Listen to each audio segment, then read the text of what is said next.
It certainly gained traction. The textile industry in Leicester has been under investigation. A world surrounded by image, advertising, marketing, one-day delivery, product placement, gadgets and fast fashion. We are supposedly shallow, obsessed with the self, narcissistic and vain. Building personal castles of consumption on the foundations of things we don't really need. Exactly. But is this true? What? In some sense, of course, we've always consumed. And while we now do consume the latest frivolous fashion and want the latest pointless gadget, we also consume meaningful things, new foods and books, travel and art. So consumerism is a broad and a vague concept. From the Latin consumer, it used to mean to use up and was limited to things like candles, food, drink and wood. Things that you would literally consume would disappear. But it's obvious that throughout the modern period, and increasingly from the 1950s, something new has happened. What is a that? Consumer revolution, maybe. Consumption expanded across the classes. It began to dominate all of our lives. At some point, we transformed into a consumer society. The consumer society is different from previous forms of consumption. We have a wider variety of goods, shops and services. We have more pervasive marketing. Everything is commercialised and exchanged. And consumerism has become not just about producing new goods, but has become a cultural phenomenon. In his classic 1993 book, Land of Desire, historian William Leach says that, quote, "The cardinal features of this culture were acquisition and consumption as the means of achieving happiness, the cult of the new, the democratization of desire, and money value as the predominant measure of all value in society." Yep. And historian Peter Stearns defines consumerism as, quote, "a society in which many people formulate their goals in life partly through acquiring goods that they clearly do not need for subsistence or for traditional display." So today, I want to explore our consumer world, that landscape of desire. What does consumerism mean? Is it even a useful concept? Is the West, are we, shallow? Does consumerism make us ill? Bounded by image, by advertising, by celebrity? Is there any possibility of ethical consumption? Is there? I feel like the whole present day society is itself brain rot. Like the consumerism society is brain rot itself. Any way out? Like the waters of a mighty ocean, people also represent a tremendous force, the understanding of which is of greatest importance to the American way of life. This force is known as consumer power. Zombie society. To fully understand the function of outdoor advertising in modern living, it is necessary to keep in mind the day-by-day activities of the people who are reached by this powerful form of advertising media. They work, they play, they study, and most important of all, they buy.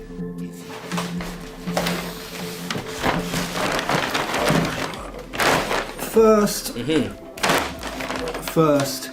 we need to look at the history of how consumerism developed. Let's do it. What we might have lost, and when and why this change happened. Good question. To really understand what our consumer society is.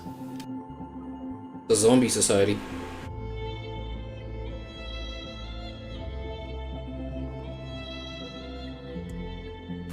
Modern consumerism, as we understand it today, began to develop in the city-states of Renaissance Italy in the 15th century. Trade between the Far East, Middle East and Europe increased, merchants became wealthier, and disposable income became more common. Artisans and shopkeepers traded in, owned and collected increasing numbers of household wares like jars, bowls, plates, cutlery and textiles. Excessive number of those. You know, when I bumped into the whole minimalist thing, bro. I don't know how many of y'all are familiar with the minimalist culture. You know what I mean? I bumped into that minimalist stuff as a concept, right? Online, that is. You feel me? Like, I saw how people live there. It's actually anti-consumerism, right? So the least stuff you have, the better. You know what I'm saying? And I started just like, you know, looking beyond the like the name. You know what I'm saying? Like the minimalist shit. Okay, cool. You have less. You know, the least shit you have, the better. But I started to just like reason with it. Like, bro, like literally, it gets easier for you to be able to take care of dishes when you know you only got 2 plates your whole house. You feel what I'm saying? And yes, I get the fact that that's like sustainable maybe if you just like if you live by yourself, because that's, yeah, as a self concept and shit like that, like by yourself, you know what I'm saying?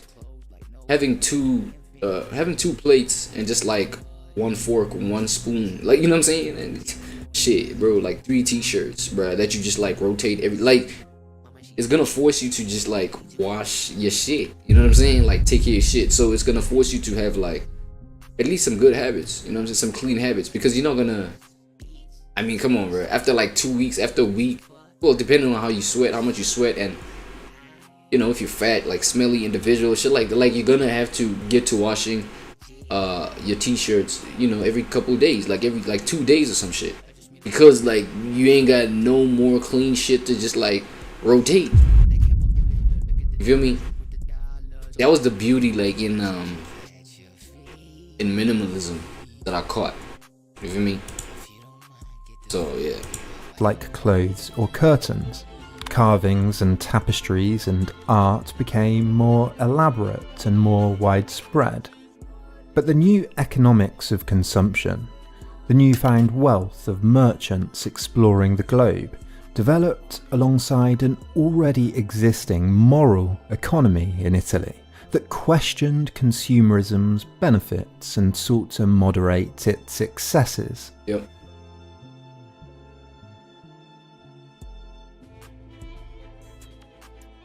What else? Aristotle, whose works became more widely read during the Renaissance, had argued that the displaying of wealth should be done virtuously. A wealthy man, he said, to be admired, should contribute to public works and communal feasts. Yep. Brash, undirected luxury was immoral. It had no social use. For Plato, too. Yeah, because it has nothing. It does nothing but just like takes from the rest of the world, right? You got all this shit that's just sitting there, and it's just one of you. It's like, what the fuck, bro? Like, share that shit. What are you doing? Luxury led to laziness, corruption, and an inward drive for ever-increasing selfish desires. Boy. The ancient Stoics also rejected the idea of becoming attached to anything material and fleeting. Identifying with and becoming attached to an external world outside of your control would only lead to frustration when those attachments were challenged, perished, or were taken away. Right. The ancient Greeks, for the most part, had emphasized an inner, virtuous life. The Christian Church, which of course had a strong presence in Renaissance Italy, adopted the values of these ancient Greek philosophies, and so many in places like Florence, Venice and Milan were skeptical of this new commercial culture. The newly wealthy merchants had to ensure that their possessions were consistent with the conservative sensibilities of the time. In 1497, for example, one friar started a bonfire of vanities in the middle of Florence. Board games, instruments, cosmetics, clothes and tapestries, anything that could tempt one into sin, were all burned as citizens danced around the bonfire. Venetians passed laws trying to regulate luxury, taxing spending at weddings and prohibiting certain dress styles. Well, that was a step in the right direction. And tapestries more than a certain length. As commerce thrived across Europe, other European states followed. In England, for example, wearing purple silk and gold was restricted to royals. In London, in 1574, a tailor was sent to prison for wearing, quote, a pair of hose lined with taffety and a shirt edged with silver, contrary to the ordinances. While in much of Asia, the Buddhist tradition, much like the Stoics, rejected the idea of attachment with possessions, with the Okay.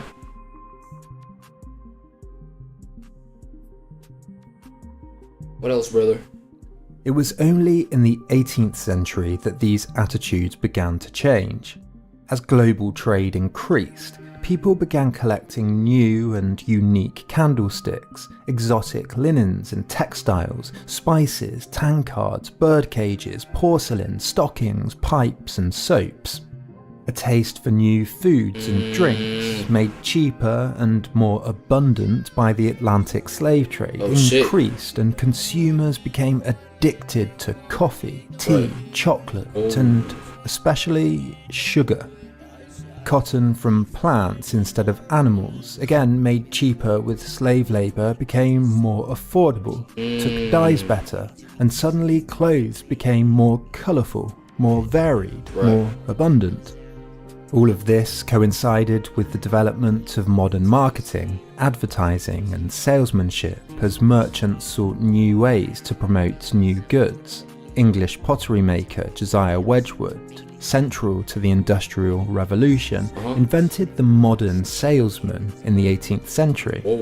As the historian Neil McKendrick writes, Wedgwood used inertia selling campaigns, product differentiation, market segmentation, detailed market research, embryonic self-service schemes, money back if not satisfied policies, free carriage, giveaway sales promotions, auctions, lotteries, catalogues, advanced credit, 3-tier discount schemes, including major discounts for first orders, and almost every form of advertisement, trade cards, shop signs, letterheads, billheads, newspaper and magazine advertisements, fashion plates and fashion magazines, solicited puffs, organised propaganda campaigns, even false attacks organised to produce the opportunity to publicise the counterattack.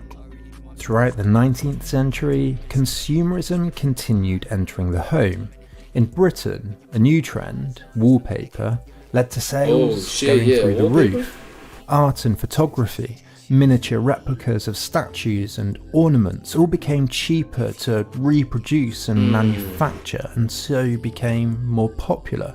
Clocks and watches were suddenly everywhere. Then the glass window was invented. Shop windows. What the fuck? Only then was the glass window invented? Right. Glass cabinets and displays created a new relationship between the consumer good and the consumer. Perhaps more than any other medium, the historian J.W. Lundstrom writes, glass democratized desire even as it democratized... Oh, because they ended up just like window shop. Oh my god. I was watching a video by Illuminati, bro. This nigga was making like really powerful points about like just protecting your gaze, dog. Cause what you see, you know what I'm saying, that could just like produce a whole momentum of energy, you know, towards desire towards something. You know, that's if it piques your interest type shit. The more like you fix your eyes towards some shit, like it'll influence your desire for it, obviously. You know what I'm saying? So I feel like that's when they, you know, formulated the idea that, you know what, it's just, you know, produce a glass like in between like consumer and whatever they desire, so that, you know, wherever they like within public spaces that is, it may be like passing through the shop like outside and shit like that. But you know what I'm saying, you gotta let their eyes connect with what they missing out on. That's crazy, right? That was kind of genius. I'm not gonna lie, because like look at the result of that today, man. whole bunch of people like desiring some shit that they don't need. They know that too, but it's so like it's been ingrained so hard that they might not know it. Sort of, kind of. I don't know. It's a subconscious like whole phenomenon, I think. Access to goods. And in the 20th century, DIY, tools, commercial music, radio, cinema, television, technology and gadgets and computers supercharged the consumer revolution. Right. McDonald's opened its doors in 1955, credit cards were introduced in 1958, comic books and Hollywood, Microsoft and Apple took over the world. Supermarkets and shopping malls sprang up and governments invested in highways to connect them. In 1946, there were just 8 suburban shopping centres in the US. 14 years later, in 1960, there were almost 4,000. Oh shit, 4,000? These new cathedrals of commerce epitomised the shift in culture. Famed architect Victor Gruen designed the largest shopping mall in the world in Detroit in 1952. It had hundreds of stores, private roads, a power plant, a police force, a water system, and was designed as a self-contained city. Gruen's next project in Minnesota was even more ambitious. He designed it so that deliveries, the organising of stock, the wires and pipes were accessed from the back, hidden from view, so that everything appeared on the shelves as if by magic. Gruen believed that these new developments could be the hearts of the new suburban communities that were springing up everywhere, that were in desperate need of a kind of spiritual, communal core. Later in life, though, he became appalled at how they turned out. He wrote that instead of providing the need, place and opportunity for participation in modern community life that the ancient Greek agora, the medieval market and place, and our town squares provided in the past, they become bastard developments. Gruen retired to Vienna, becoming a science fiction writer, commenting on the environmental destruction our new suburban culture was causing.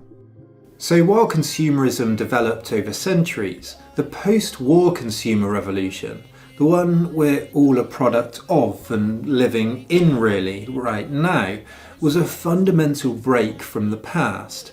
Mass consumption became national, international. Advertising pervaded every living room through radio and television and then the internet. Disposable income increased for many. Rock and roll, birth control, and then the swinging 60s made hedonism and the enjoyment of new desires respectable. But if consumerism is so broad, so vague, so far-reaching, what really does a consumer society even mean?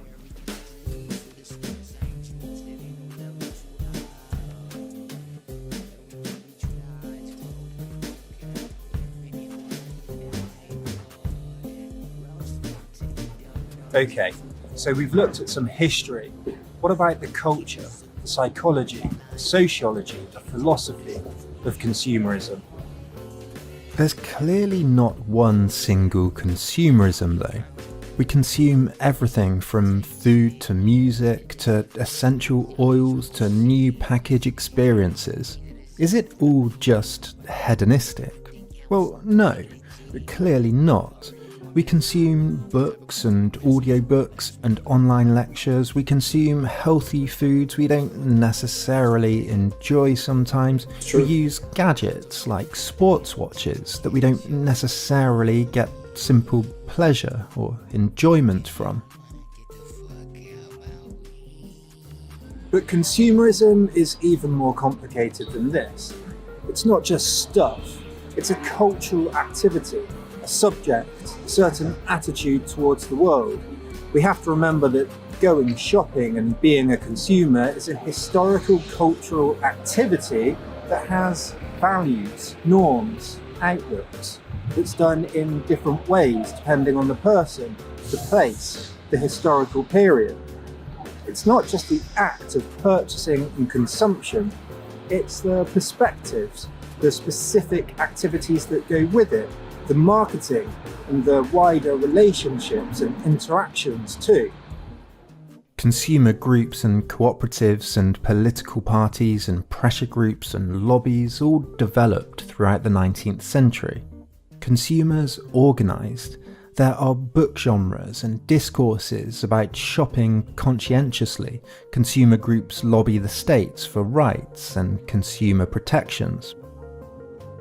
So apart from the obvious, an increase in global trade, the Black Death played a huge role, by the way. Death. So many died that the people that survived were better off financially and had more disposable income to go around. Apart from all of this kind of stuff, can we identify any cultural and social and psychological dynamics that might help us understand consumerism today? Oh no. I think there are two that provide a good route into the psychology and the sociology. They are the production of new desires and social mimicry. Is that where the art of comparing one another came from? Was that the birth of that? Ha! I'm to be your fantasy. Some objects, some consumer goods, fulfill a simple, natural, biological need.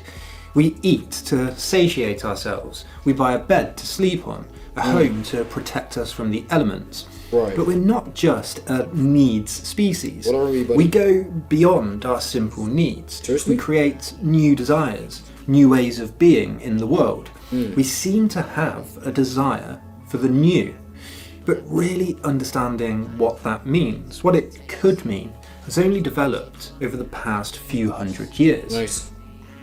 We can see this shift in what desire means across the 19th century. Yep. Sociologist Colin Campbell argues, for example, that Romanticism, that hugely influential pan-European movement that emphasised feelings, sentiments, emotions, novel experiences and adventure and creativity, was an important part of the development of a consumerist outlook. How do you know that though? Campbell writes that the consumer withdraws from reality as fast as he encounters it, ever casting his daydreams forward in time, attaching them to objects of desire, and then subsequently unhooking them from these objects as and when they are attained and experienced.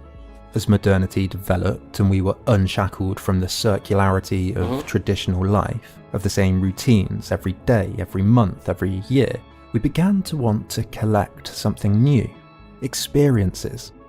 Oscar Wilde satirised this idea of new experiences in his 1891 The Picture of Dorian Gray. Gray exchanges his soul for everlasting youth so that he can live endlessly as a hedonist. Rachel Balby writes that Gray exchanges his That's a stupid requirement. That's a stupid desire. moral self for the unbound liberty of the new hedonist. There's no limit to the number of personalities he can adopt, to the experiences he can try. The modern world created adventurers, explorers, dandies and flaneurs, moving through the streets, through the countryside, moving through the world just to collate and to understand the new. Already in 1655, philosopher and scientist Robert Boyle had written that while other creatures were content with easily attainable necessaries, humans had a multiplicity of desires and greedy appetites. In 1741's Fable of the Bees, Bernard Mandeville had argued against the received wisdom of Christianity, the ancient Greeks and the Romans, that private vice and selfish individual desire were simply pernicious. Instead, he said, they were socially useful. They created more trade, more commerce, and in the end made everyone better off. Scottish Enlightenment philosopher Better off in the short term. Look at the long term effect that had. Fast forward right now, watching. Right? Biggest consumer of unnecessary bullshit of all time. Shit, I'm in that conversation too. Why you looking at me weird? David Hume agreed to an extent, writing that indolent luxury was still pernicious, but that an increase and consumption of all the commodities which serve to the ornament and pleasures of life are advantages to society. Right.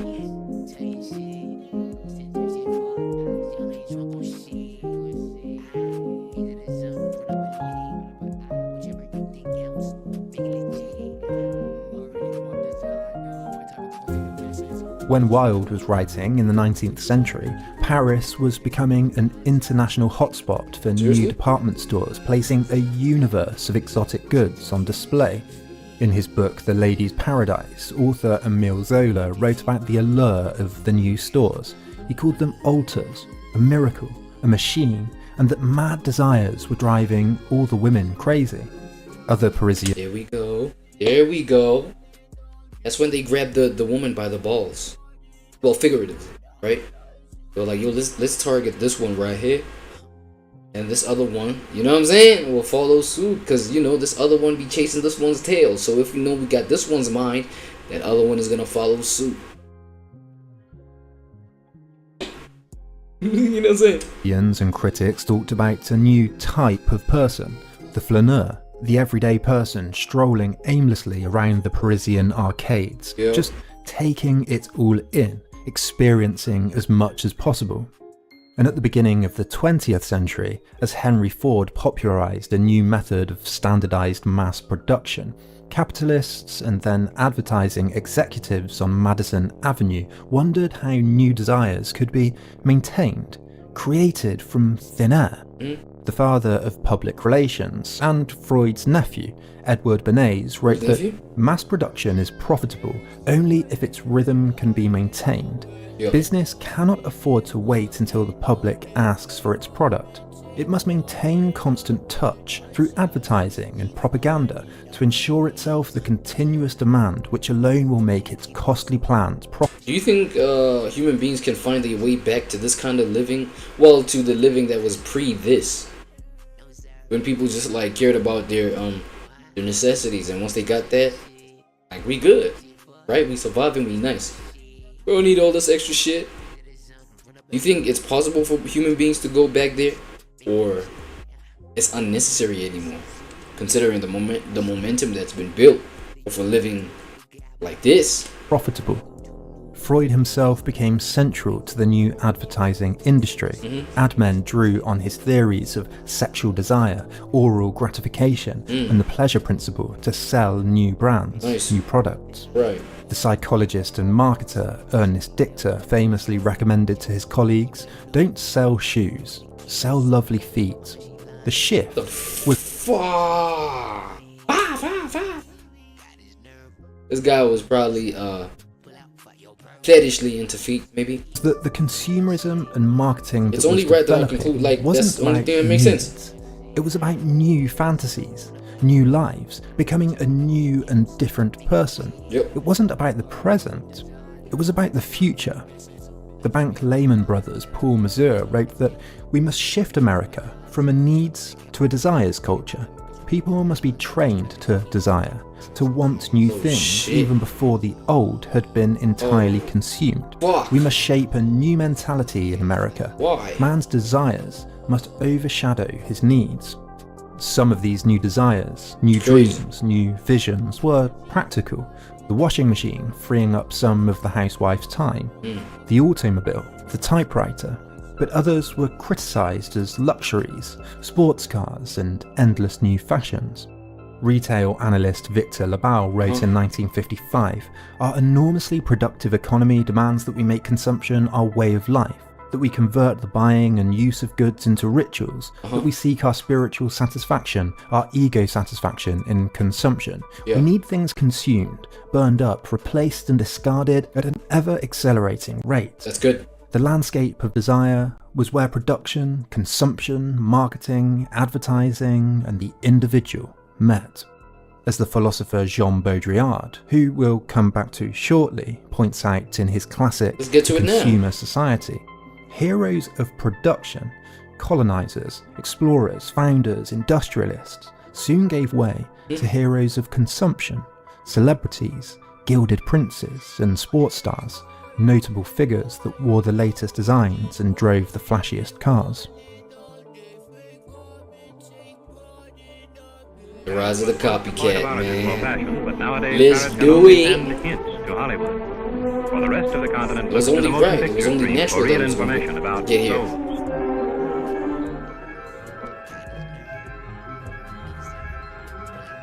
Because now you got to understand, you know, you're not only training the person that's going to be that's gonna, you know, have the deep pockets to consume all the shit that's being invented now. You're also, you know, luring in or training the person that's broke, that's not gonna afford any of this shit. You're also training them to be desirable. You know what I'm saying? So what's gonna happen? The person with the deep pockets, they're gonna desire all this shit. They're gonna go for this shit. It's gonna look attractive. And then person B over here, who's broke, who you're also training to desire some shit, knowing damn well, knowing that they not gonna like afford any of this shit. They're gonna look at person A and be like, God damn, I gotta copy that. I gotta do exactly what they did to get to the point of, you know, being able to have access to all this shit. Right? Correct me if I'm wrong. But we don't just consume alone. We What do don't we do? invent our own desires What else? independently. Those figures, those heroes of consumption, and our social life more broadly, Yep. provide models for mimicry.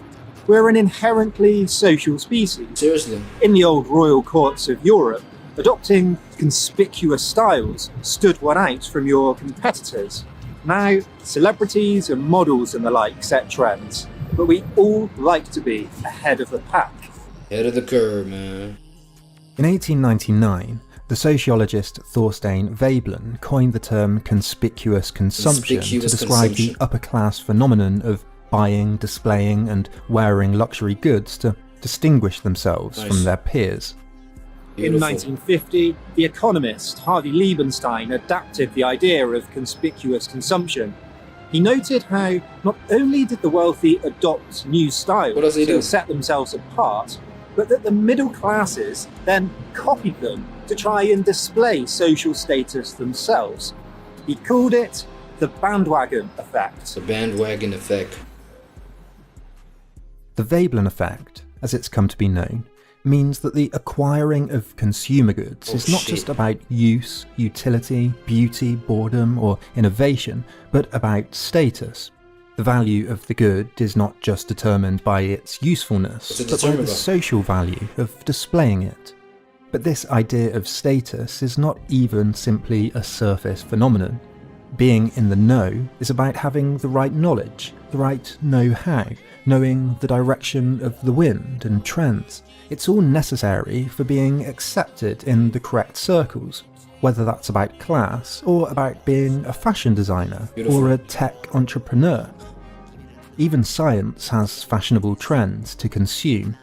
As the sociologist Roberta Sassatelli writes, there is the knowledge, gastronomical or social, that derives from having eaten out, tasted this or that dish, having used a given type of cutlery, and having managed well the phases of the meal, that is tasting, commenting on the dishes, chatting and exchanging information. This act of social mimicry functions in a strange way, almost as if it's an engine. Often, once the vulgar, lesser, lower classes begin to adopt a certain style, then it no longer distinguishes the upper classes who brought into it as a fashion and used it to distinguish themselves as unique, as special. And so trends keep revolving as new trendsetters turn away from the crowd and adopt new styles.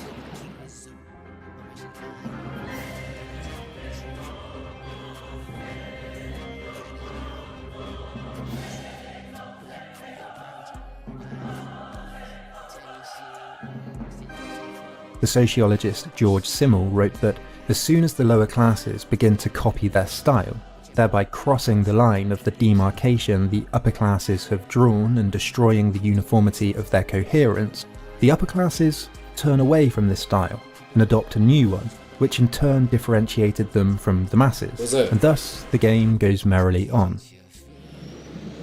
Baudrillard argued that in the post-war consumer society, not only is there What's wrong with your conspicuous mic, man? We can't hear consumption, you. but a fantastic conspicuousness.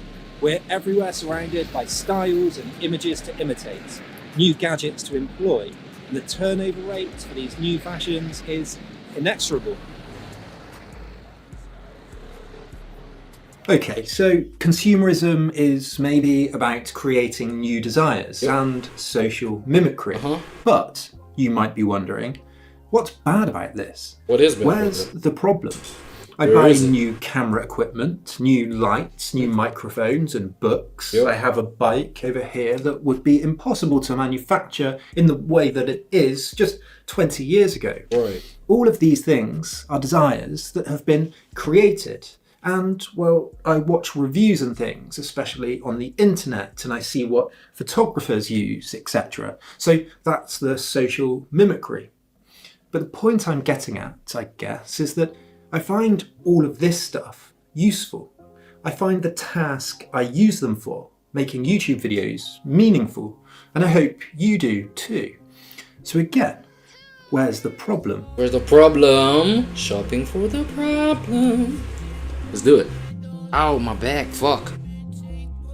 Shit, my back hurts, guys. I need some za. I need a little bit of We weed. can categorise the problems critics have identified into two parts. What's that? One is quite simple. What's the other one? It's that consumption per se isn't necessarily bad, but its side effects, its unintended consequences, certain types of consumption are. These are things like addiction, environmental degradation, exploitative labour practices, offshoring, and so on. I'll return to these issues shortly, but the other problem critics have identified is more philosophical, more sociological and psychological. It's that consumerism affects us in our very psyches, that we have a modern consumer mentality, and it's out of joint. One touchstone for this type of critique is the economist Kenneth Galbraith's The Affluent Society, published in 1958.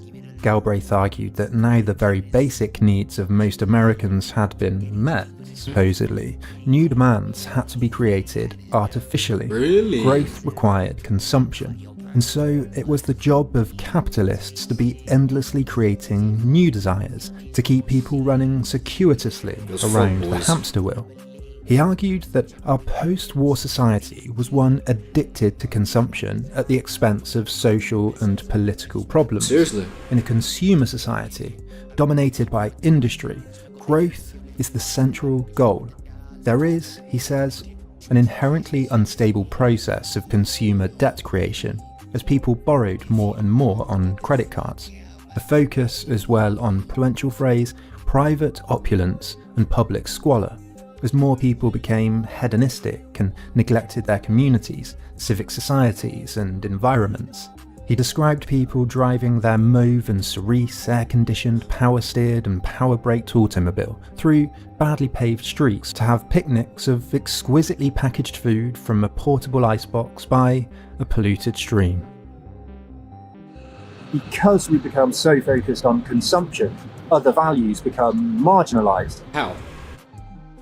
Break that down. We can understand this as a critique in the tradition of what's often been called alienation. Karl Marx had argued that capitalism alienates us from our... The usual gangster man, Marx. Yeah. My son Marx done, you know what I'm saying? True. He done had such an impact on this world. We fetishize commodities because of their monetary exchange value, which covers up the social processes that went into the manufacture of the product. We see the world through the lens of a cash nexus, which covers up what's really going on in reality, in the social world, in the factories, in the labourers, and under the surface.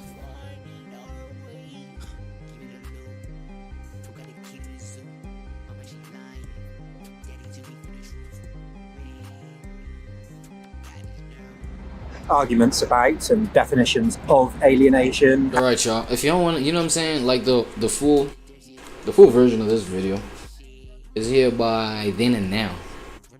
Our consumer society, right? I could go ahead and like get that going. And I'm only saying that because I want to be out for a little bit, right? I'm gonna go get some za, man. I ran out. Bored as shit. Let's do it. With a quick little word from our sponsor. Y'all know I gotta leave y'all with that. Y'all go ahead. Infinite water deep dive, boy. Rough smart to these dumb nugs. Y'all flowing, jack, give me the loot. Who got the key to the zoo? Mama, she lying. Daddy too weak for the truth. Baby, got his nerve. No sir, pull out for your purge.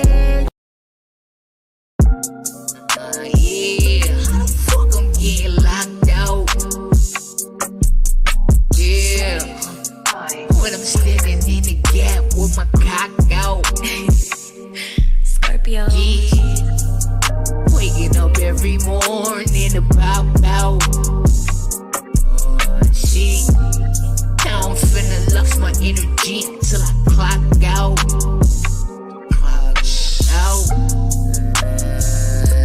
Nirvana. I don't need to, but I wanna. Swear to God, after I eat somebody's daughter. But if she crazy, I don't bother.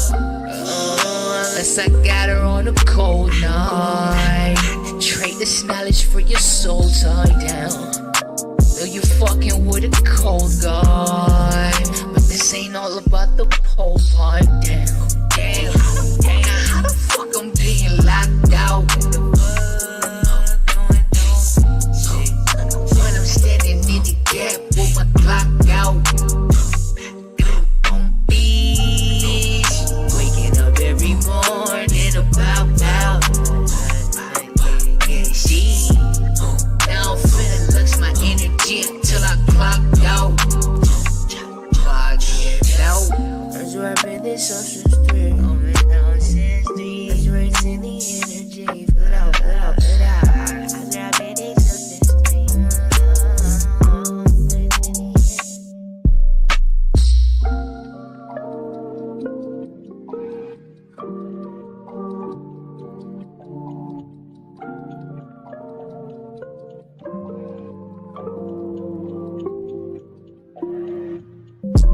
Now I feel like this boy right here. Yeah, that November 18th classic joy by Dre days till he popped back in the day. Nothing was straight. Nothing was the same. Is what I'm saying.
To the promised land where the crown of your soul can be given you in tandem with a gold rose and desires that you can't fulfill while you go pro without feeling that you can. So you gotta follow all that feeling in your gut.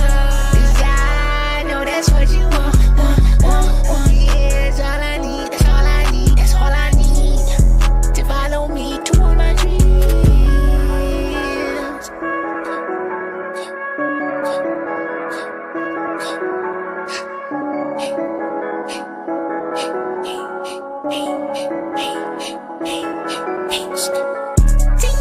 Have you decided what you want? Yeah, all that fire in your bones. Yeah, would you now feel alive? They say you got it all. Go find it all. Within you, you gon' know what to do. Once you move in the way that you're supposed to. True. Yeah, pick your own brain apart. You gon' see the gems you need to remain a star. Yeah, it's that you gon' make it far without a fight.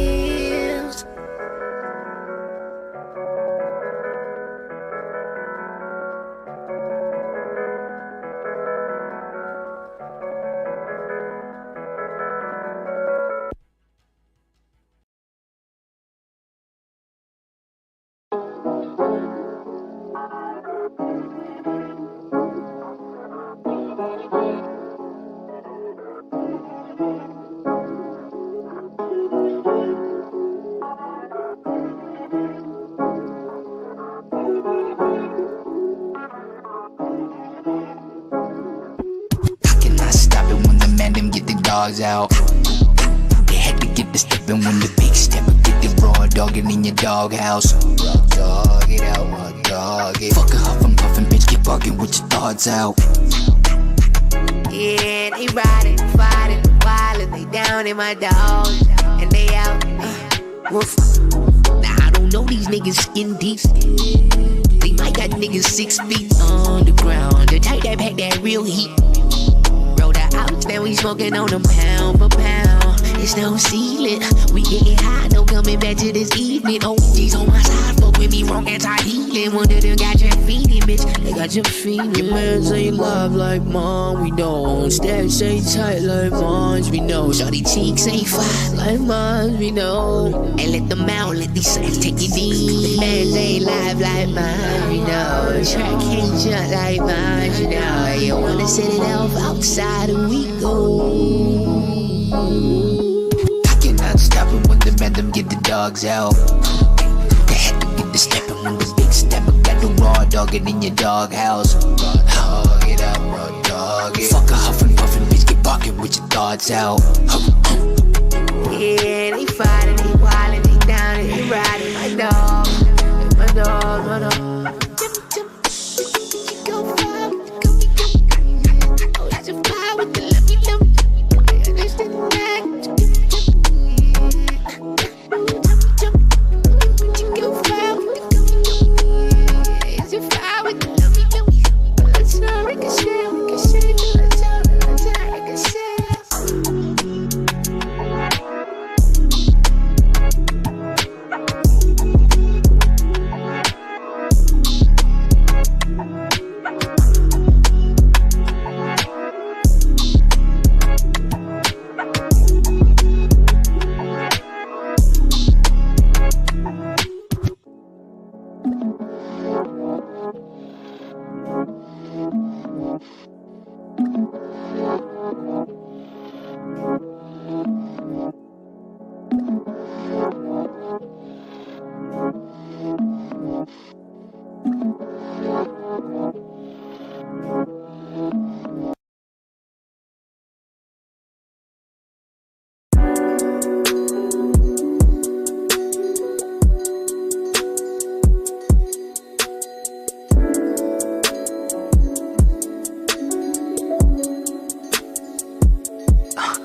Solitude, my escape route. Hey, come, I'll show you my abyss. It's a world without no noise, just incarnations of the mystics trapped in bodies of the kids, introverted in the shadows or society's misfits. Bite they tongue but know they shits. Know the talk when spoken to, that's how they roll, that's how it is. Fuck your FOMO, intuition over all that you can give. Imagination is the gift, and my wealth is in my body, mind creation and my wit. Went through struggle, seen some shit. Trauma bond patterns intertwined with subconscious misguidance. Crooked feelings that make me feel things in ways I can't resist. So our distance, our protection, sensitive so we don't fit. I'd rather get lost in my bubble, unburstable when I'm in. Managed by the fire. Still I managed to get higher. The silence was calling me. Yeah, I'm the ghost you never thought was in the flesh. I ain't Captain Save no one, I ain't Captain Save shit. Keep expressing to myself, sometimes I roll it in a spliff. 99 problems, but a crowd influence aid. I'm a god, I know we all it. I'm the one that God picked. Healing work, I'm with the shamans up in Penthouse 96. Modern my Goldilocks, they more than a gift. They my drip from the shaft to the tip. I've locked energies with her skin. Yeah, the bad ones first, but the reserved ones win. Still an animal, figure how you can handle it. Really, I got that side inside of me, no imagine it. Hit me right on my line and still be the sweetest vibe. Remain cool, I fight for mines at the same time. Like Managed by the fire. Still I managed to get higher. The silence was calling me. Yeah, I'm the ghost you never thought was in the flesh.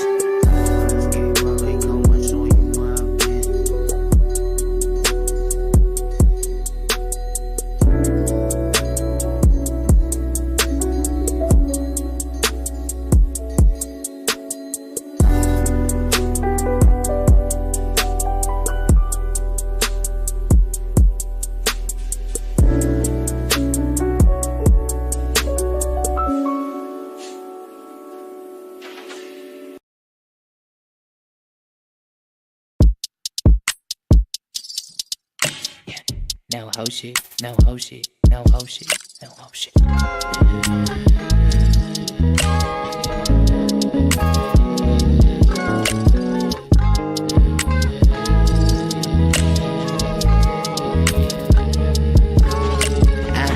Simon said I might be lost, I didn't believe him. Seen the cost to be the phoenix. First you fall, then break the ceiling.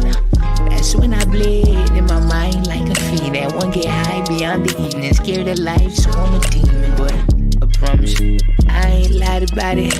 Always cried about it. Don't ask me why about it. Nah, fuck it, yeah. Full moon with it. Close my tune with it. Sleep till my wounds missing. Yeah, days of our life. So overrated. Ego mask of the mind. I swear I feel for us all. Peel back the layers. See me breach my own prayers. Scared but seek me no savior. I'm the only vessel that I need. Now walking with the Nina. I do think that karma's a great teacher. Cause what you get, you take some fuck away a feature. I don't deal with trash and I don't bark either. I tell yourself awareness, my body. Bring her to sleep. I'm cool with wine. Spirit awakening up inside me. Days of our life. So overrated. Ego mask of the mind. I swear I feel for us all. Heal back the layers. See me breach my own prayers. Scared but seek me no savior. I'm the only vessel that I need. Now walking with the Nina.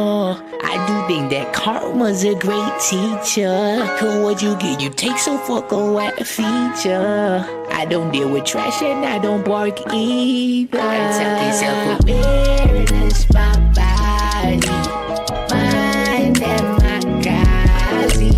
I'm feeling tiny. What you know about it? Tell yourself awareness, my body, mind and my gazi. I'm feeling tiny. What you know about it on me?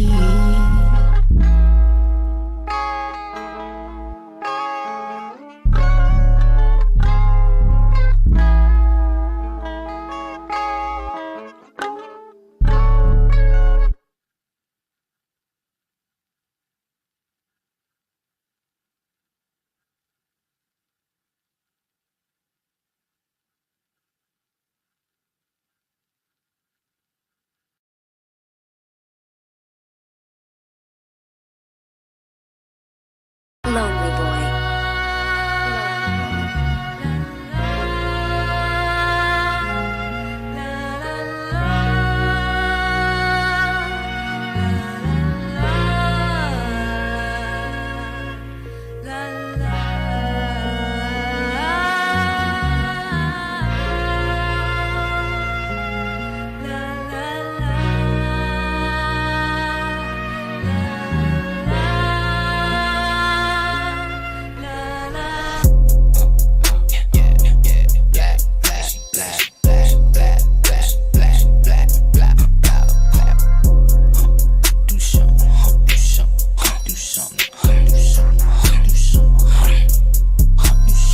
This ain't a normal trip, ain't a normal trick.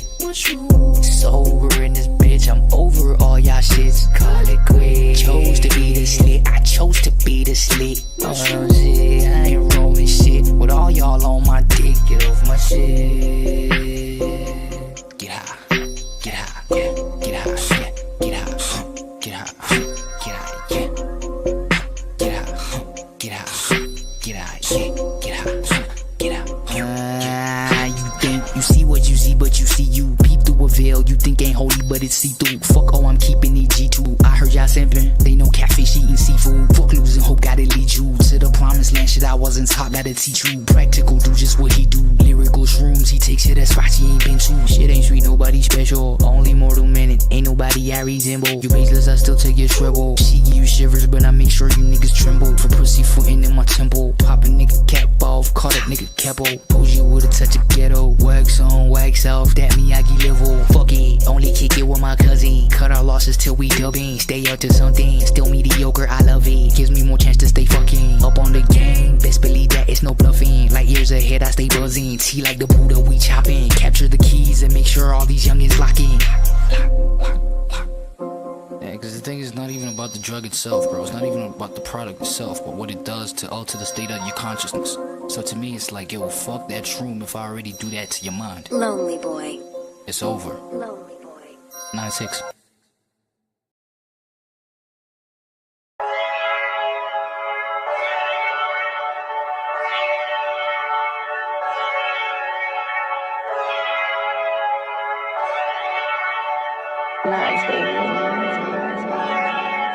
Who's Sunny?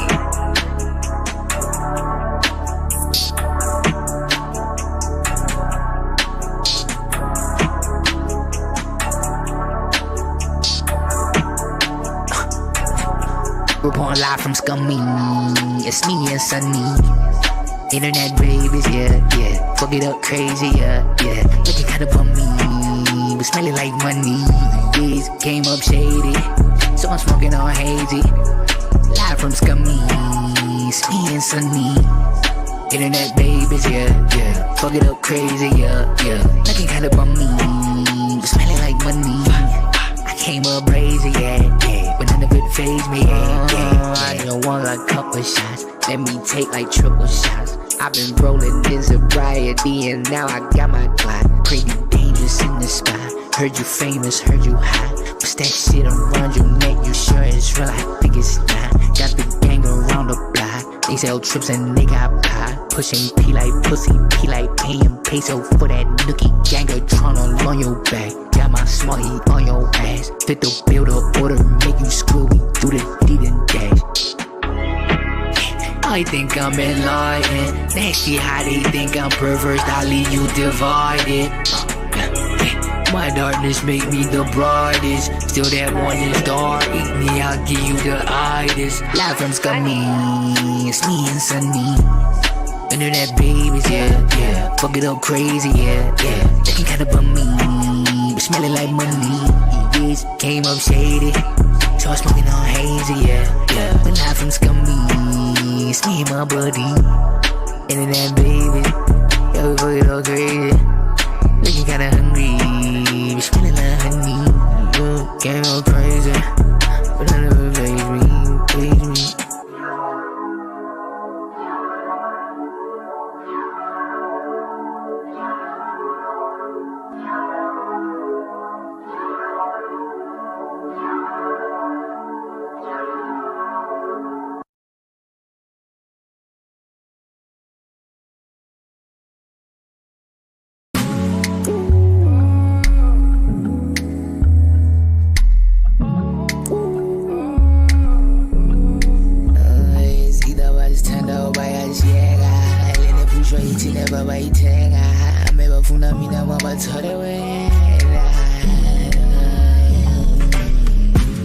Patakatanga tijidanana taifamba takafeka zvakafanana but you were too bright tichifunga zvakasiyana look alike ajiikunge unobva India pandakatanga kukuona ndaive ndiri pabesi nemamafia akakapombike kuAfrica kanopisa chero kakazara mvura angiti special on me mauqeda uzosula ngithi looking at me ungathi ngizophela umntwana wakashumba singunala nosimba masihamba sobabili thina senza masimba uthando lethu wonloka akekho ozosivimba nawe uyazi ngiyakufila uyu bathu sasiye Mama sana nikafila Mama ngesala Shala kimi uskachifta Yoshezi ngilanda I don't want nobody That body ain't yours That body ain't yours I said we can take a ride till the gas on E, baby, whatever you want, baby, the bill on Abatwana bam bafana now. In this some shit see a little long. Lap in my lap. We won't sleep so figure out that. Get B. Take you shopping for shoes. Ish. And my baby too fresh. Ish. And my baby too fresh. Ish. And my baby too fresh. Ish. And my baby too fresh.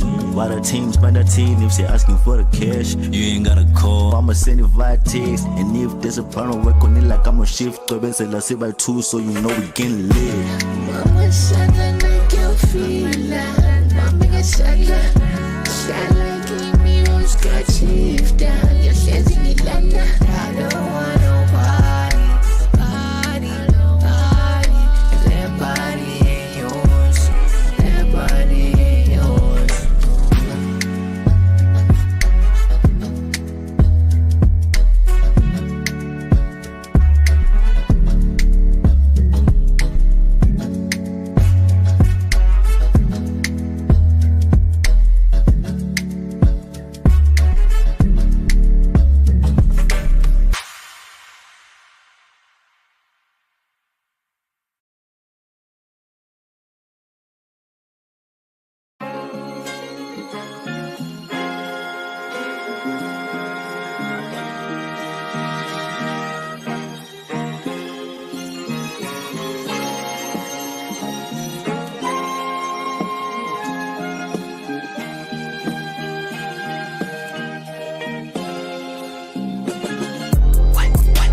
Someone says get a nose diving.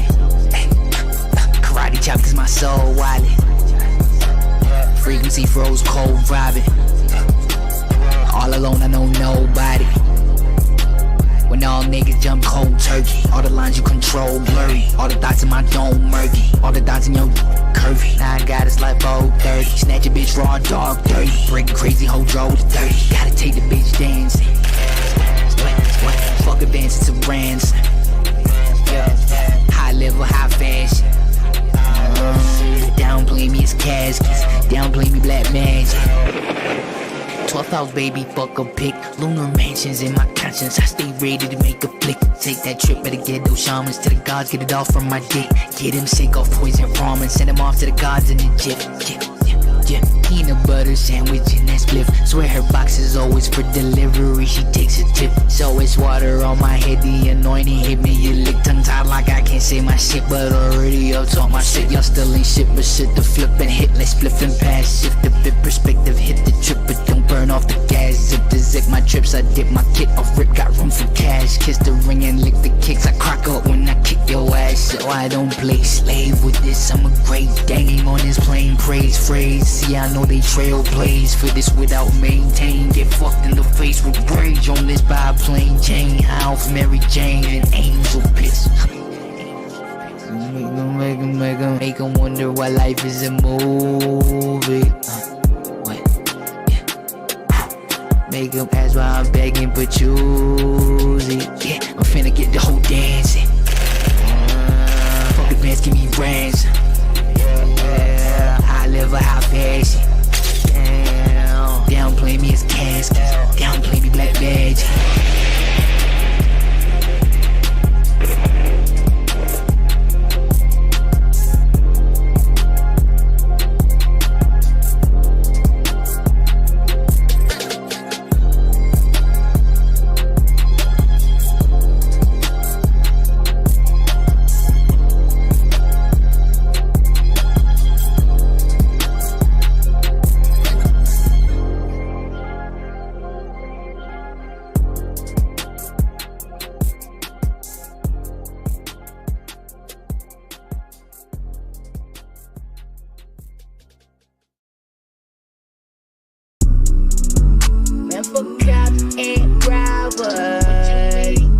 Let's play God versus goblins.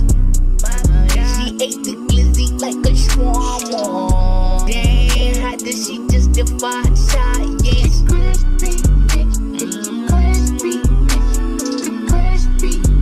That's the crispy. Drop top activity, drop top activity, drop top activity, drop top activity, drop top activity. He hot now, he cold shit.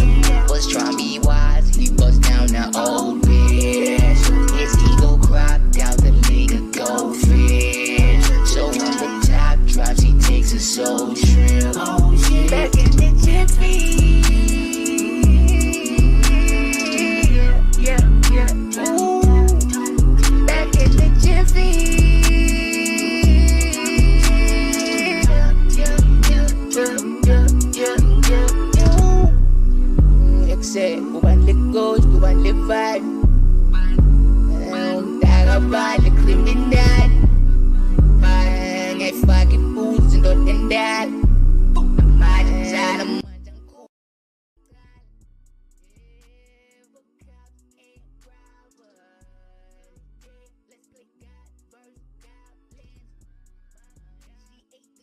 wider context of the world, like a spiderweb. We should look at things, essentially, in depth. We should understand Back at it, y'all. What I miss? where our food and clothes come from and the effect they're having on Nah, I ain't gonna lie. Things is back to normal. How it should be. What I missed though, for us real. and the wider community and world. And the French existentialist Jean-Paul Sartre made a similar point. He argued that our projects, our ideas, our opinions and values, our perspective on the world should fit together and rhyme. We should look at how things inform and affect one another. That's what y'all was on. I ain't gonna lie, y'all be getting deep on me, bro. Hold on. He argues that our experiences should fit together in a structure of meaning that we then impose onto the world.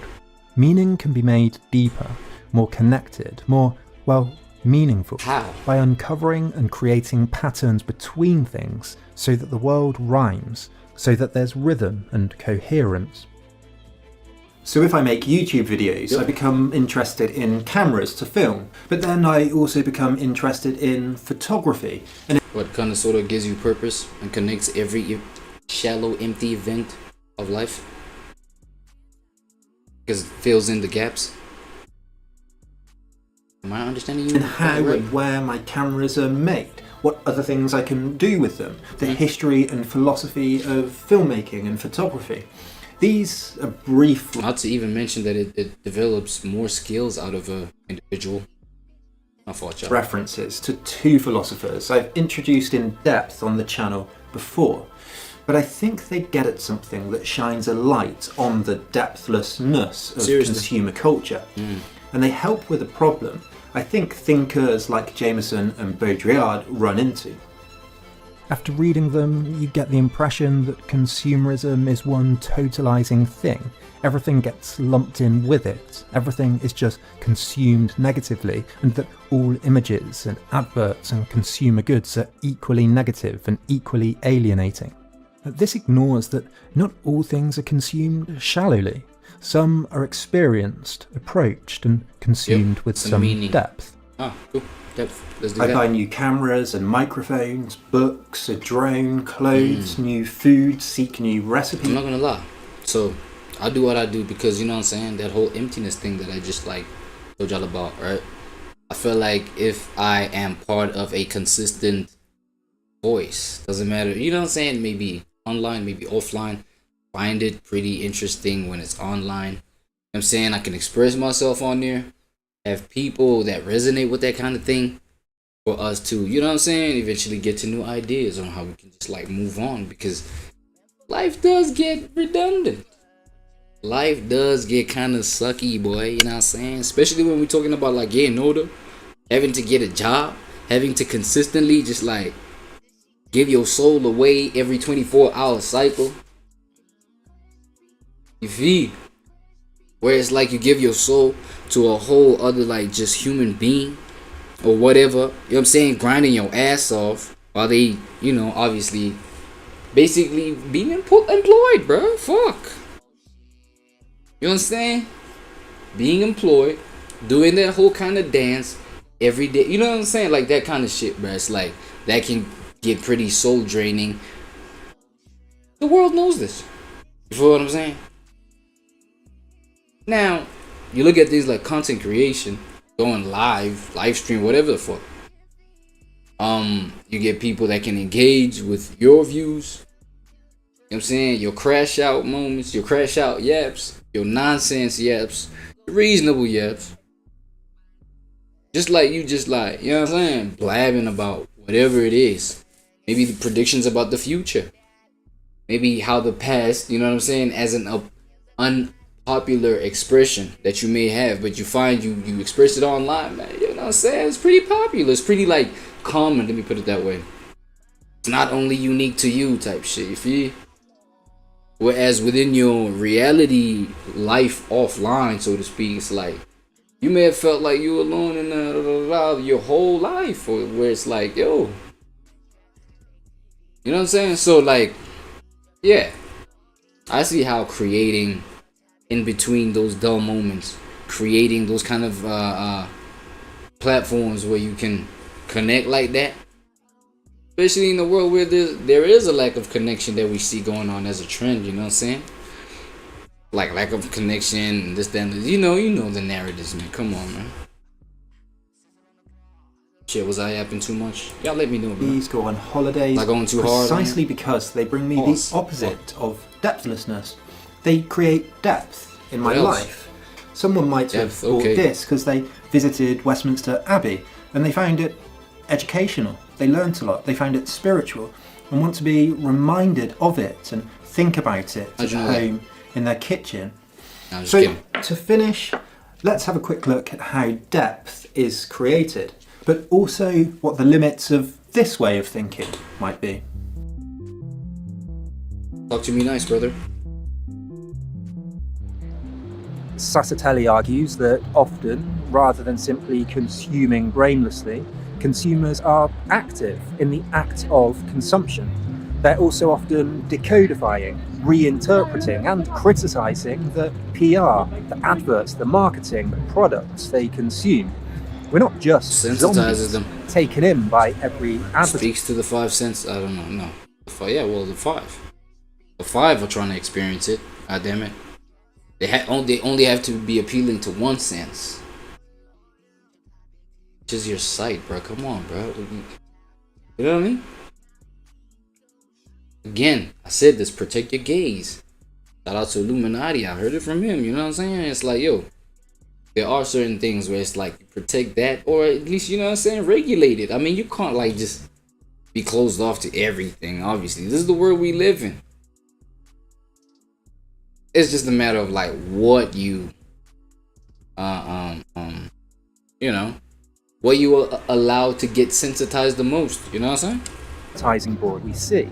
Now the She eyes, writes that something about consumption those eyes, often Chico, they consists never in lie. reframing the meaning and real culture by translating the purely commercial value of goods into other forms of value. You know that. Affection, relationships, symbolism, status, normality, etc. She continues, saying that recent studies of audiences and media consumption show that spectators actively decodify messages and images, referring them to the context in which they are experienced, to their own social position, gender, life course, and so on. Take DIY. Yes, new tools and paints and furniture are advertised and sold to us, but they're often decommodified, made personal, adapted and decorated and fixed and things, and adorned with family photos or meaningful items in the home. This becomes a kind of decommoditized sphere, a personal sphere between family, between friends, events and online. We use musical instruments to create new, individual, unique music. We paint and produce art and discuss and trade second-hand items on social media. We fill up photo books with personal memories. We give gifts. All of these things transcend the flatness of consumerism and bring in more personal, social, ethical or transcendental ideals.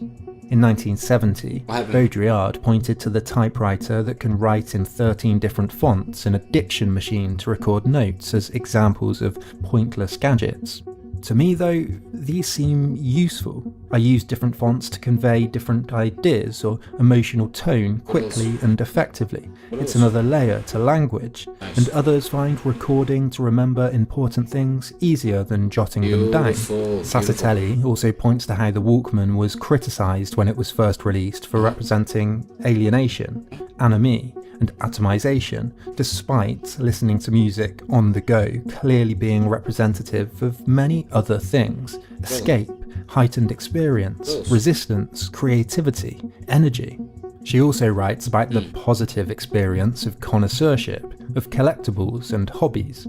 She says the pervasive allure of connoisseurship may be seen as having to do with mastering objects and demonstrating aestheticized detachment from them.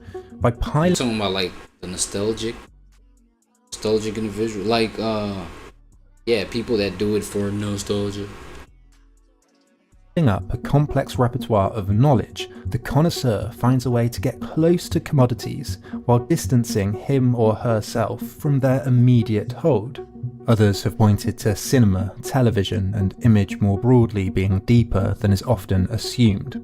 In his book on Baudrillard, Adam Roberts writes that for Baudrillard, Vietnam was a war flattened and emptied out to a basic layer of violence, mixed in with popular culture and TV, accompanied in many people's imagination by a soundtrack of 1960s pop music. But the violence and death was not hyperreal or simulated. What was it? It was real.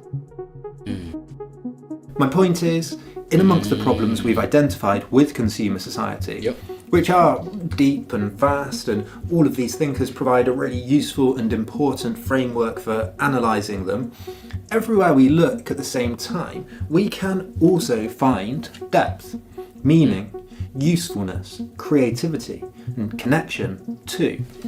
And we can apply... You know what's dangerous about that kind of statement? You'll find like a degenerate mind that would find deeper meaning. And I feel like this has already been happening, right? We have a degenerate mind, a toxic mind that finds meaning in their toxicity, and in their toxic ways. Talking about I'm doing the work of God. You know what I'm saying? Yes, in the sense of like you probably changed your family's life, etc., for the better by growing a freaking drug trafficking ring. Come on, bro. Like you change your family's life, yeah. Kids be going to school and be able to get the opportunity to change their lives for the better, or because you put that bread and butter on the table for them. But look at what you was doing all that. Hey, found meaning in it. Look, you know what I'm saying? They built something. This seeking after all these things, after depth, to our understanding of how things like supply chains work, what we think is unethical and what we think is ethical, what we want to support and what we want to avoid, what we want to push to regulate, to organise against, to think against, to politically change. And I think this is the opposite of shallowness, of depthlessness, the opposite of alienation. But am I being naive? Am I ignoring other issues? The breadth and scope of the problem, the addiction to new fashions, pointless new purchases, pollution or child labour, say. I guess, at least in part, what I'm arguing is that if you look at the consequences of your purchases in depth, if you think about the message, the result, the meaning in your own and in others' lives, then you can become a kind of ethical consumer. But is this really... Hold on just a little second.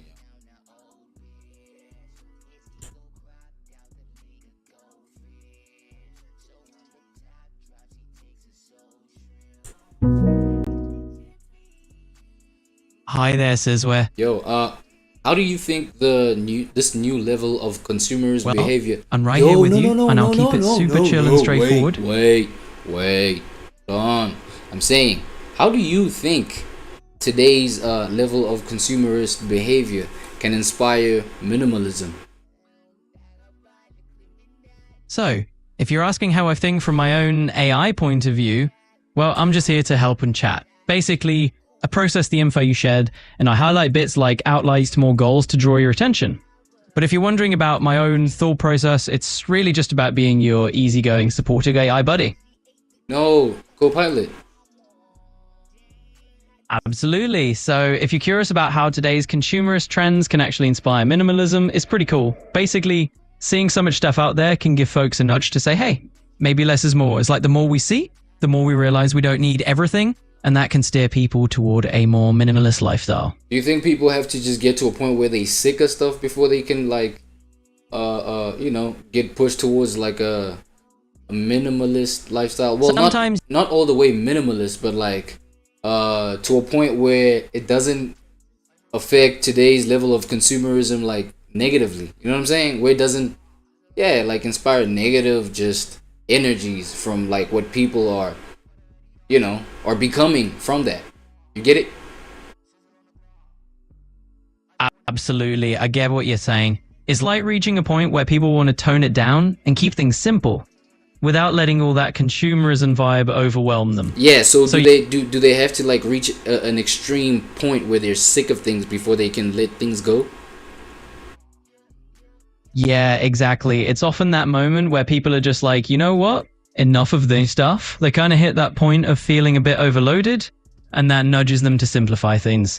It's all about that moment of clarity where they just want a bit of breathing space from all the clutter. Yo, co-pilot, why do you think people are so hard-headed then, as a result? That's crazy, though. Nah, that was a rhetorical one. True. Even as the term ethical consumption has become more popular, as we've become increasingly aware of the pitfalls of fast fashion and the environmental degradation of consumption, bottled water sales, to take just one simple example, have continued to rise and are projected to do so almost indefinitely. Palm oil, a major cause of deforestation, is still in half of packaged products. Fast fashion companies continue to pay below the minimum wage, even in so-called developed Western countries. Garment factories continue to burn down, and scientists still warn against climate change to deaf ears. But working out whether more conscious consumerism works at all is difficult to do. On the one hand, we continue to outsource to places like Bangladesh and see these tragedies that are the result of poor health and safety, terrible regulations and labour practices. But at the same time, the ILO, the International Labour Organization, says that in 2022, a lab in Munich did something that I've been wanting to see. They gave 60 people a cognitive test, then sent them away for a 10-minute break, and then tested them again. Now, the difference was the break. Some people just sat there, some scrolled on Twitter, some watched a normal YouTube video, and some went on TikTok. So whose brain changed during that time? This is one of the few I feel like it depends on what they was like assuming, yeah. experiments that I've been able to dig up that has actually tested the idea of brain rot.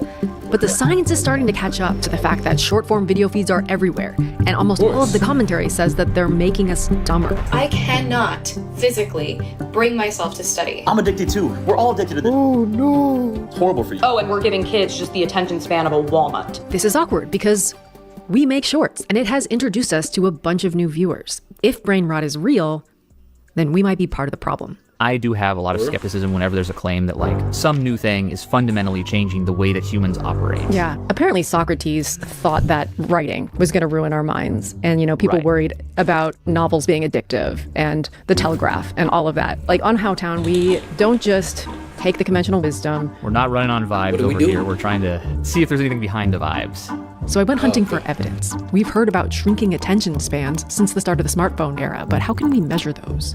And what are the studies saying about the video feeds specifically? After 10 minutes of swiping through shorts, do people really think any worse? All right, let's do it. First, I wanted to know what makes this new format different from the hours of television that people watch every day. And you can hear it in how the companies talk about their own product.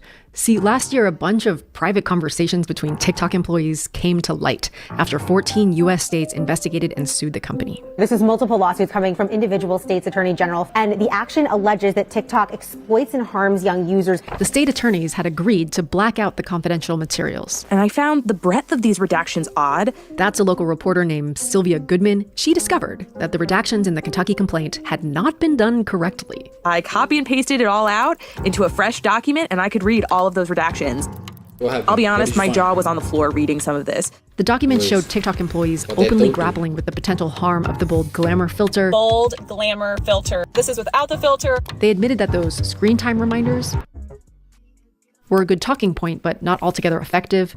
One sentence that really stood out to me came from an internal document titled Digital Wellbeing. TikTok's success can largely be attributed to strong out-of-the-box personalization and automation, which limits user agency. We hear a lot about that personalization. That's the famous algorithm that decides what to show you based on what you watch and what people with similar watch behavior watch. But I want to zero in on that last part about how the interface limits user agency. They're saying that TikTok wins by making fewer things feel like your decision. And I think that's the key to understanding what short-form video feeds might be doing to our minds. And since we use that word feed, let's roll with the food analogy. Wait, hold on. Let me just find out something. Just want to find out just a little difference, you know what I'm saying? to the way. Yo, Copilot. Are TikTok wait, look, are TikTok videos shorter than YouTube Shorts, or like are they the same duration type shit? Absolutely. Yo, your no, TikTok video is okay, okay, cool, go on. for sure. Let's keep it super simple and to the point. Right now, your page is basically fresh. Oh my god, that's why I stopped you, bro. I thought you were gonna do this that other time. Look, are TikTok videos shorter than YouTube Shorts, or are they the same duration? And am I even asking that question the right way? Totally get what you mean. Samu, just to clear it up, TikTok videos and YouTube Shorts aren't locked to the exact same time limit. TikTok clips can be up to a few minutes long, but a lot of folks keep them around that snappy under a minute vibe. YouTube Shorts generally aim for that quick hit format too, but they usually capped at 60 seconds, so you're asking it just fine. Your mouth, and a device places a morsel of something onto your tongue. You don't get another bite until you eat it or spit it out. By measuring your chew time, the restaurant can adjust the lineup of bites to feature more of the flavors that you tend to swallow. But they don't just hit you with the same flavor time after time. Shit. They can also test out some unexpected morsels, because even if it's not... Exactly. I'm not gonna lie, that should be annoying. Where they recommend some shit that like you would never, you know what I'm saying? Like what I'm doing, look, you know what I'm saying? Looking at the thumbnail of a gat in front of my, you know, Look what it's suggesting. How meth is killing Europe. That's that example, bro. No lie. Go on though, Stacy. not your favorite, it's just a bite. And there's another one waiting that might be amazing. Without a menu, you lose the experience of choosing, but you gain the experience of being surprised over and over and over again. Plus, a lot more people can make morsels than can make a whole menu, so this restaurant can recruit way more cooks trying way more tricks to make their morsels tasty. More creators. This restaurant is TikTok and Reels and YouTube Shorts and all of the other imitators, and it is probably the most engaging media interface that I've ever seen.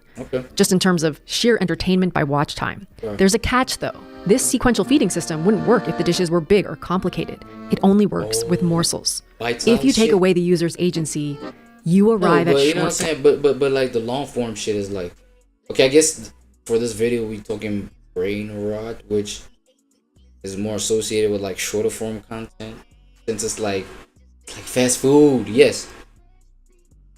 Well, I'm talking about, you know, I'm trying to like highlight the longer form shit, because especially for YouTube, you know, that is like full size platters, right? Right there. We've seen this happen before with. But they can get real good too. That's all I'm saying. Instead of a dating app based on a menu, they showed one profile at a time, forcing feedback from the swiper. And what happened? The profiles became short form, just photos, a couple of words, and an algorithm that encodes our subconscious responses more than our reflective intentions. Maybe you noticed that all the dating apps became Tinder. So, I've never been on a dating app. Talk to me nice about it. Is all of media becoming TikTok? I've been trying to figure out just how much human attention has shifted into these feeds, but only the platforms know that, and they don't release the data. But they do these quarterly calls with investors, and if you go back through the past few years, you can kind of hear just how big of a response Meta and YouTube have made to the rise of TikTok. Reels already makes up more than 20% of the time, 50% of the time that people spend on Instagram. Over 15 billion views each day, 30 billion, 50 billion plus 70 billion. We now average over 200 million daily views on YouTube Shorts. Social media has gone through two eras so far. The first was when all content was from friends, family, and accounts that you followed directly. The second was when we added all of the creator content. Now, as AI makes it easier to create and remix content, we're going to add yet another huge corpus of content on top of those. It's really easy for me to think of this as the bowl of potato chips that someone sticks on the table that you didn't order, but it's there, so you snack on it. No one can eat just one. And it makes me wonder if Howtown Shorts are kind of like... At the moment. Gonna get to a point where we cannot tell whether it's real or it's still the AI. Do you know those like pea-shaped potato chips? Right. I know what you're talking about. It's like a green Cheeto. There's a version of this that's like, but our chips are made of vegetables. Yeah. I suppose it's no surprise that a bottomless personalized mystery snack dispenser could take over our media diets. But there is such thing as a healthy snack, right?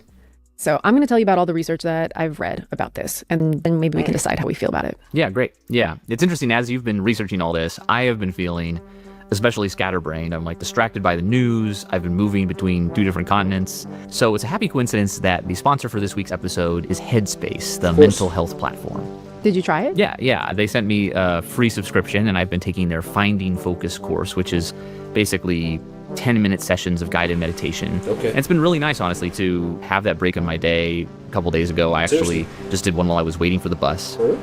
You know, I've done a fair amount of reporting on mindfulness meditation over the years, and there's a real growing body of evidence from some pretty robust studies that it can improve your working memory, it can improve your ability to sustain attention. In one study, people who meditated with Headspace for a month were less distractible than a control group who did these standard brain training exercises, things like puzzles and memory tasks.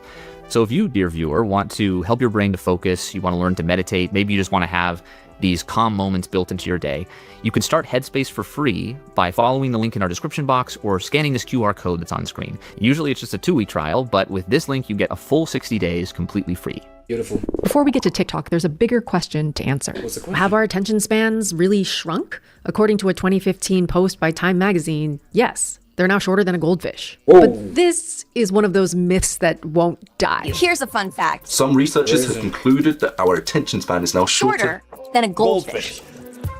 That's a scientific fact.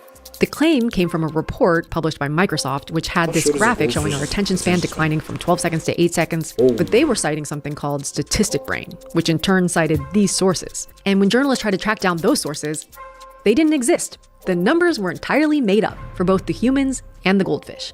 So what would it really take to measure attention spans? Well, I talked to one of the few people who have tried. My name is Gloria Mark. She's written a book called Attention Span, and way back in 2003, she convinced an investment management company to let her peek over the shoulders of 14 of their employees as they worked. And we would just observe them, and with stopwatches, every time they changed to do something else, we would click on the stopwatch, and it was very, very tiring. Those employees spent about 2.5 minutes working on their computers before they switched to checking email or doing something else. Fast forward to 2012, she convinces another workplace to let her install software that tracks how often their employees click from one window to another, and finds that they switch every 75 seconds on average. Now it's closer to 40. So yes, empirically, we can say that on screens, attention spans have shortened. It's a little tricky because obviously we have this method switch. Like without that dot at 2004, the trend doesn't look as dramatic, right? It's sort of funny to me to think about the adjudicators or the watchers in that first test were also having their attentions tested. Like, were they able to catch? Like, they're also having to focus. The other big question I would have is, like, is this measuring our ability to focus or just how much distracting stuff there is in our lives? What I'm worried about is that I'm no longer able to read a book for 6 hours like I did when I was 12. Has something changed about your brain? Yeah, has something changed about the ability of my brain? It's obvious to me that something has changed about the way that computers work.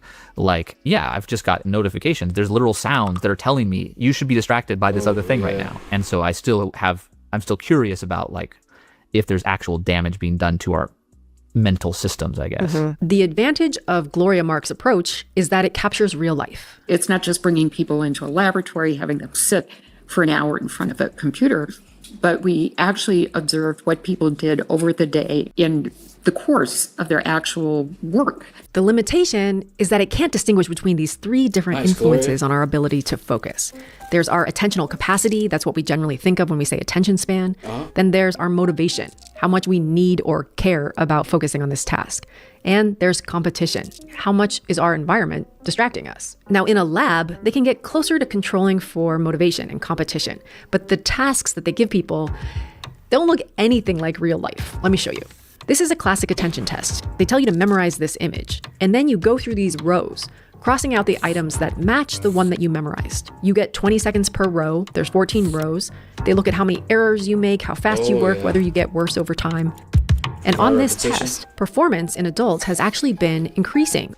That's according to a study that compiled scores from 3 decades and 32 countries. In children, overall performance hasn't changed, but their test-taking style has. They've become faster, making more errors, but also completing more items. Now, researchers who run lab tests like these don't claim to be measuring attention span. I think we often in daily life, and I even do this myself, we just talk about attention and it feels obvious, like we know what it means to pay attention. But actually, if we give people different tasks, we can see that there's distinct components of attention that aren't necessarily related to each other. So Monica Rosenberg studies patterns of brain activity during attention tests. when I'm watching a really engaging movie, like my YouTube videos about cooking, it's the same kind. Yeah, nah.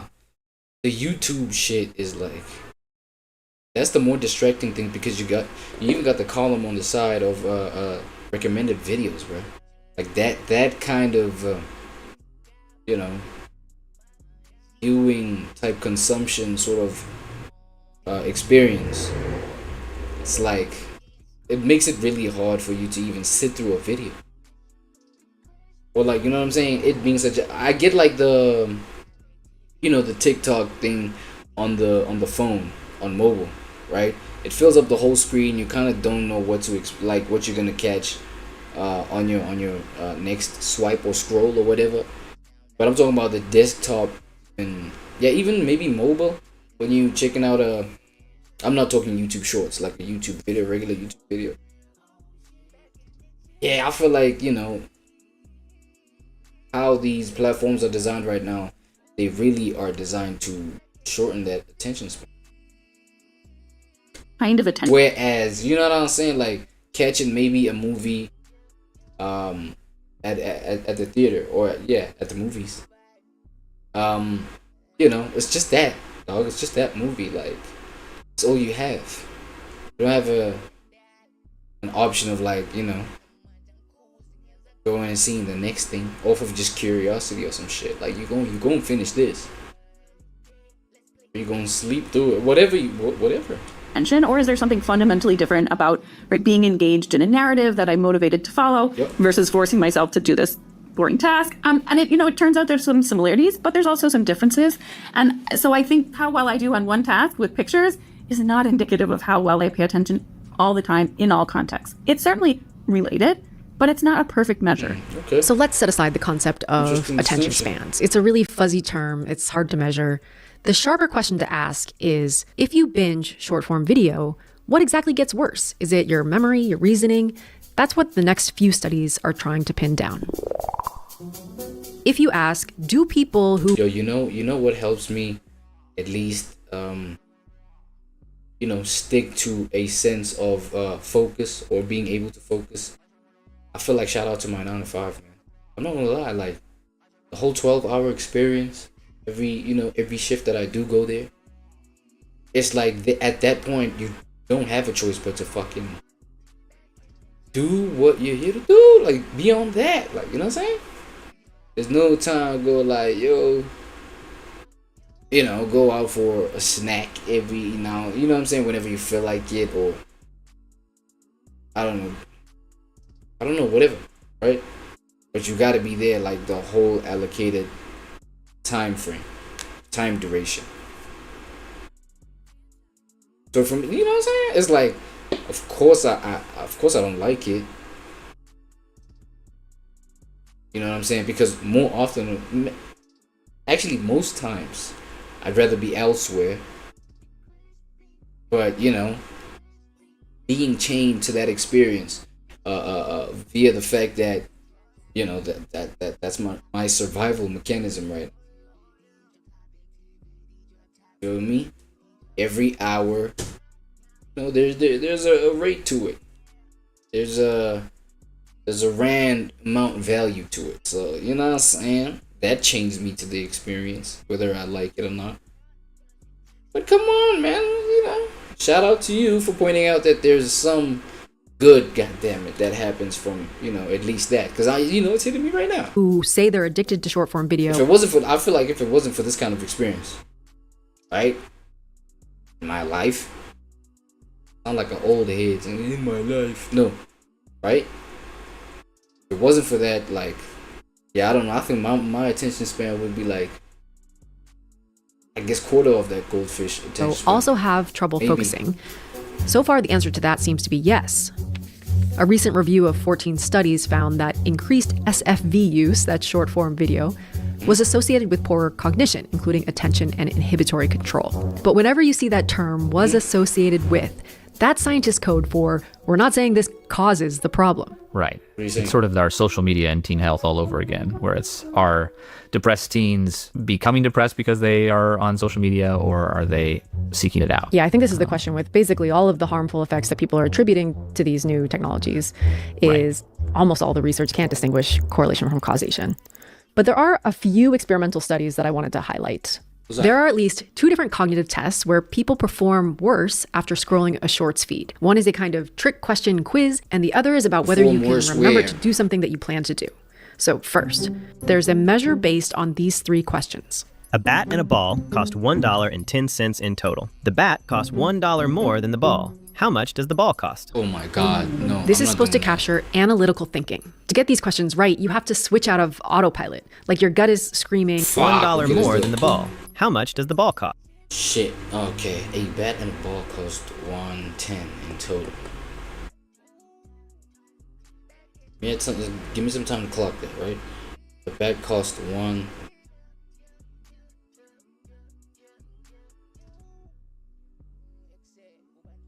Dollar more than the ball. Oh, ball cost.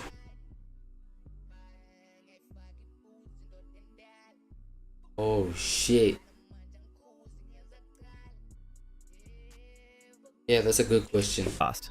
This is supposed to capture analytical thinking. To get these questions right, you have to switch out of autopilot. Like your gut is screaming 10 cents, and you need to override that. Yeah, you know what I'm saying?